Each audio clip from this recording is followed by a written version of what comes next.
Hello, everyone. Today I will be speaking on the subject of crime. I will be overviewing the frequency of them and how severe the outcomes can be. Many are not aware, but did you know that crime is committed approximately every 25 seconds? One of the biggest crimes is considered to be theft and larceny, which affects an estimate of 7 million people per year. Now, these terms, depending in which state you live in, may be used in a similar sense in the eyes of the law. So larceny is typically referred to as physical property, whereas theft is more of a broad term and can be applied to property that is not actually physical, like for instance, identity theft. I've researched the top committed crimes in the US across several law enforcement related sites and concluded that I would use these specific crimes in terms of research. The vast majority of crimes are not heard of by the general public because they do not receive national attention.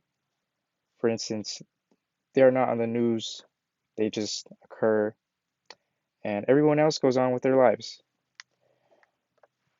A lot of these frequently committed crimes are not that extreme, since they are not exactly a murder case for that matter. As I stated, I will be discussing the most committed crimes in the US and basically overviewing what they are and what their possible charges may be in accordance to the state of California. I'll be doing this for the following top 3 committed crimes, starting from the most common to the least common. And these crimes are including theft, burglary, and aggravated assault. Now, the most committed crime in the US is theft. For the purpose of this assignment, I will not really be touching on larceny as it is a type of theft. I will more so be overviewing what theft is and what the penalties of theft are as a whole. Just keep in mind that larceny is typically referred to as tangible property. In order for an individual to be prosecuted for theft, it must be proven by the prosecutor that their intentions were in fact to steal. This can range from personal property, money, real property, or the value of labor or services. In California, theft is either viewed as petty theft or grand theft. Grand theft is when the value of the property stolen exceeds $950. Petty theft is punishable by either $1,000, imprisonment up to 6 months, or even both. If petty theft does not exceed $50, the prosecutor has the choice to charge the crime as a misdemeanor or an infraction, which will result as a fine of $250. Grand theft, on the other hand, may be punishable by a year in county jail or even a felony. A felony sentence can range from 6 months to 3 years. However, if the individual has prior criminal convictions, it can worsen the sentence if favored by the state court, and the individual may be required to serve in a state prison instead of a county jail. Now, the second most committed crime in the US is burglary. The first thing that may pop into your head is that burglary requires for someone to steal. Well, technically, all that needs to happen is breaking and entering alongside the intention of committing a crime. It just so happens to be that often the intended crime is stealing. It also does not require for a window to be broken or a lock to be jammed open. The individual can enter through an unlocked structure that is not theirs in order for the crime to be charged as burglary. Additionally, the crime of intention, whether it be theft or any other crime, does not have to be successful for it to be charged as burglary. Like most cases, burglary charges vastly differ depending on the circumstances.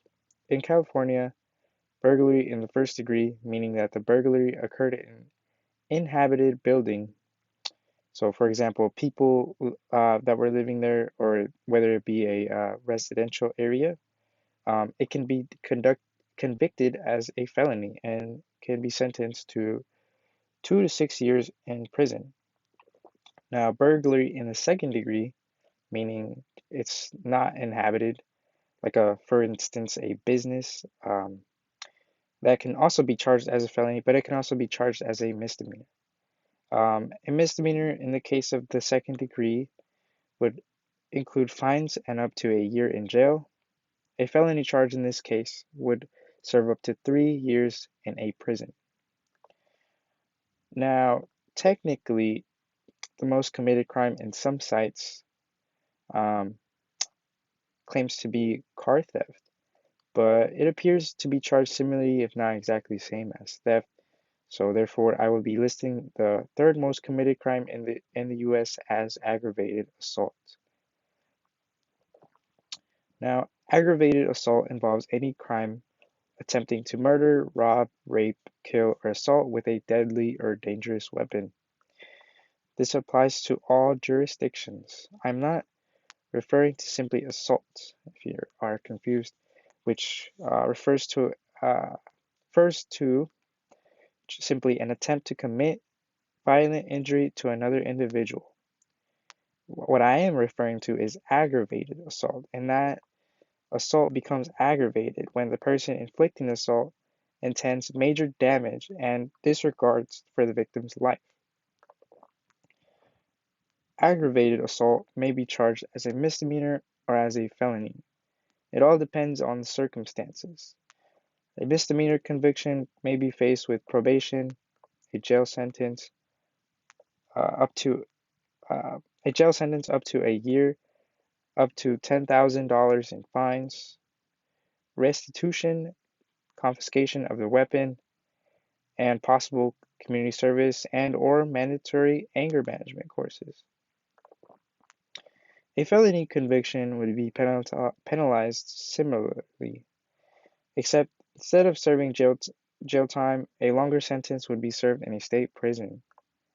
A quick side note about felonies is that in California, if you have a total of 3 felonies, you may be sentenced to a direct 25 years and up to life imprisonment.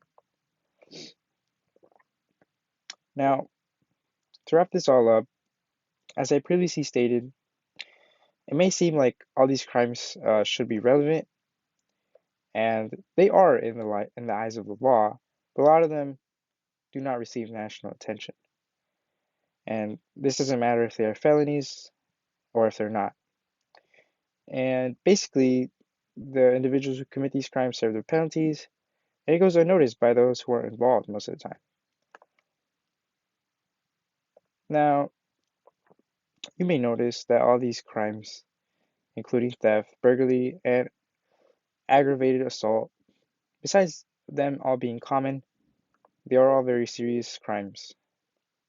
The judge may decide that instead of a misdemeanor, a person receives a felony that goes on your record for life, all because of the mistake that they made. Nobody wants to face having to give up money or a charge or even serve their limited time they have on this planet in a jail cell, whether it be state or county one. It is important to remember that every crime can receive a consequence, regardless if I listed them, because these are only, as I said, the most common ones. Every action, for that matter, has a consequence, whether it be good or bad. It is important to make good choices for the brighter future. There is no shortcuts in life. If you steal or intend to steal as a way out of your financial situation, you'll most likely get caught, and the consequences will be worse than the outcome you desired. From having to give up money out of your own pocket to having a permanent criminal record. It is always best if your intentions of succeeding in life are done legally and without putting yourself or others at risk of receiving criminal prosecutions. Thank you for listening. Bye bye.